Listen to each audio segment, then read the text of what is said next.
रीना शादी के बाद पहली बार अपने ससुराल आती है। उसके ससुराल में उसके सास ससुर पति और एक ननंद होती है। उसकी सास बहुत ही कंजूस है। वह अपनी इच्छा के विरुद्ध घर में कोई काम नहीं करने देती। सुनो बहू, सभी के लिए दो दो ही चपातियाँ बनाना। ज़्यादा खाना भी सेहत के लिए अच्छा नहीं होता। मेरे लिए एक चपाती ज़्यादा बना देना, मुझे आज थोड़ी ज़्यादा भूख लगी है। मेरे लिए भी एक चपाती ज्यादा बना देना बहू। आप खा खा के पहले ही इतने मोटे होते जा रहे हो, आपको बस 2 चपातियाँ मिलेंगी। उसकी सास किसी को भी अपनी इच्छा से कुछ खाने नहीं देती थी।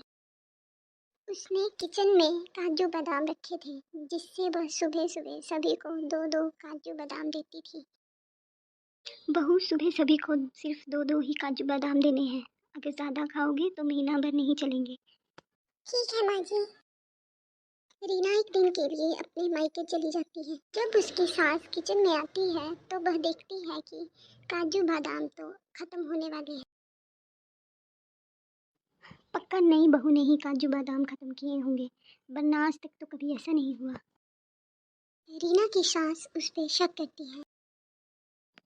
आने दो उसको मायके से, सभी के सामने उसकी बेइज्जती करूंगी, तभी उसे पता लगेगा। वही रीना मायके में अपनी माँ को सारी बात बताती है। माँ, वो मुझे बाहर अपनी मर्जी से कुछ भी खाने नहीं देती। कोई बात नहीं बेटा, थोड़े दिन एडजस्ट कर लो, क्या पता बाद में वो सुधर जाए। रीना की माँ उसे मायके जाने से पहले कुछ काजू बादाम खरीद के दे देती है।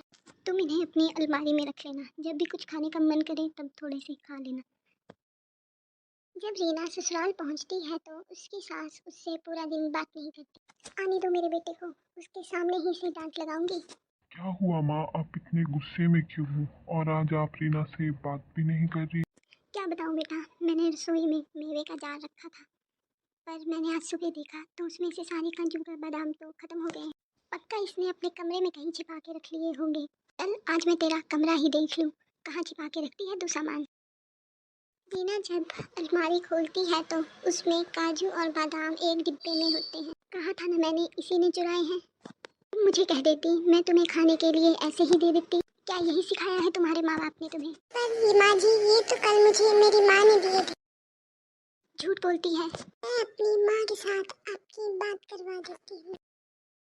तभी उसका ससुर भी कमरे में आ जाता है। क्या हुआ, तुम इतना गुस्सा क्यों कर रही हो? थोड़ा, एक तो घर से मेवे चुराती है, फिर कहती है कि मैं अपने मायके से लाई। अरे वो मेवे तो सुबह मैं लेके गया था। तुम मुझे खाना ही थोड़ा सा देती हो, मुझे ऑफिस में भूख लग जाती है, इसलिए मैं अपने लिए कुछ मेवे ले गया था। रीना की माँ भी फोन पे बात करके उसे सब बता देती है। बस करो माँ, बहुत हो गया। आज तक हमने तुम्हारी मनमानी सह ली, अब हम नहीं सहेंगे। और अगर किसी परिवार के सदस्य ने कुछ खा भी लिया तो कौन सी बड़ी बात होगी। हाँ, आज के बाद तुम इस घर में कोई भी देख रेख नहीं करोगी, सारा जिम्मा बहू संभालेगी। मुझे माफ कर देना बहू, मुझसे बहुत बड़ी गलती हो गई। इसके बाद सभी ने रीना की सास से डरना बंद कर दिया और सभी अपनी मर्जी से रहने लगे। हाँ भाभी, आज के बाद कोई भी माँ की बात नहीं सुनेगा, जो आप कहेंगी वो ही होगा।